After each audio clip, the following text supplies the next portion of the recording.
2023 has turned out to be a year of many surprises, including the failure of the Silicon Valley Bank, the persistence of the Russia-Ukraine war, as well as the current Israel-Hamas conflict.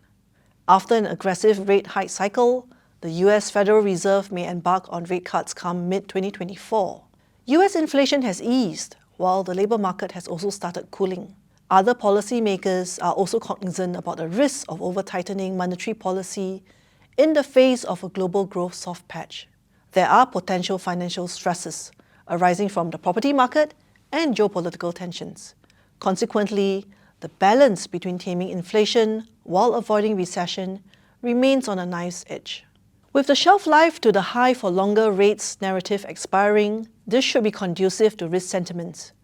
One key exception could be the Bank of Japan's long-awaited exit from negative interest rates that may finally materialize in 2024. Notwithstanding the BOJ's policy normalization, yield differentials with the US remains wide by any measure. At this juncture, a global growth slowdown is anticipated for 2024, but recession risks have actually ebbed. The nearer we are to a potential pivot to a monetary policy easing cycle in 2024, the lower the probability of stumbling into a recession due to policy errors.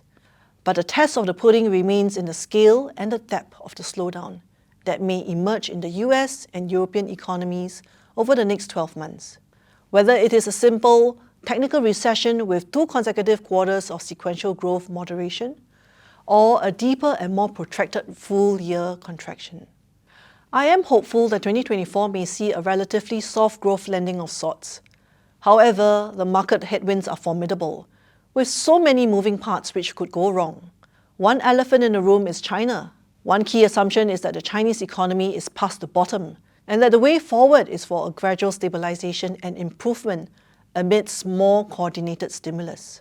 China's recovery could still be bumpy, as illustrated by the recent decision by one rating agency to cut its outlook on China's credit rating to negative. Outside of China, Asian economies remain in relatively stable growth and should continue to benefit from the diversification of supply chains, foreign direct investments, and wealth trends. When the global electronic cycle turns around, manufacturing in many of the Asian economies should benefit from the pickup. For Singapore, cost of living issues remain top of mind for Budget 2024. MAS has paused its monetary policy tightening since April 2023 and may stay on hold for the January 2024 policy review. Meanwhile, 2024 has a busy political calendar, with Taiwan, Indonesia, India, and the US holding elections, just to name a few.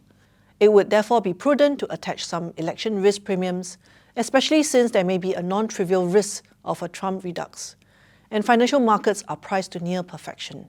In summary, there is much to be hopeful for, but also much to be careful about as we gaze into the crystal ball for 2024. After a year of surprises and disappointments in 2023, it would be prudent to stay nimble and alert to the cross currents of geopolitics, economics, and markets.